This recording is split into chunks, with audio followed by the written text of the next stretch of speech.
Hi, it's Jessie. I'm here at Joe's Quilting Studio and it's FYI Friday and we are back. So I've got a great tutorial today, or just more of a, you should totally know this and keep this in your brain. So you bought your machine, it told you, and it doesn't matter what machine you have. Here I'm on the Innova M24, right? But it doesn't matter what brand of machine that you have. It does matter if you have robotics, because this has more to do with robotics than anything else.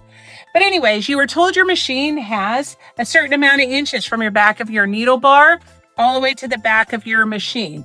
This is the M24, so it should have 24 inches. And in theory, it does. You can hold a ruler up to it and you can count those 24 inches. That doesn't necessarily mean that you have all those 24 inches to play with when you are setting up your design.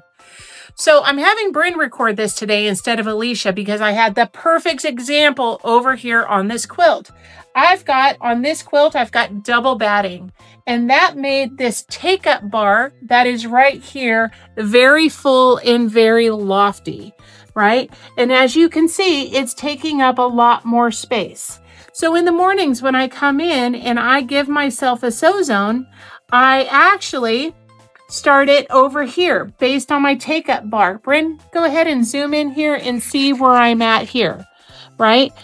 But as my take-up bar gets fuller and fuller and fuller and fuller, I actually don't have that much space.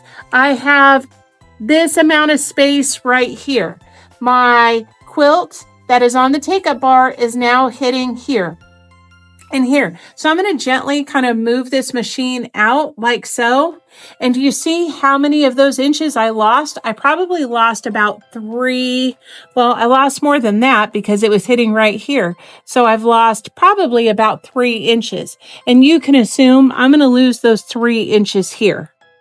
So when I'm setting up my design in the morning and I have a sew zone that gives me all of this space, I'm not going to come in and try and make my design at 20 inches or 21 inches tall or something like that. I'm going to need to manage my design a little bit better. And I want to make it on my 24. I probably never want to make it any bigger than 16 inches in height, because as you advance your quilt, those designs are no longer going to fit in your available space any longer. So always kind of keep that in mind. It is not how you start out, it's how you want to finish. It is almost impossible to resize your design halfway through your process to accommodate for that. So start off as you mean to finish. Now you know.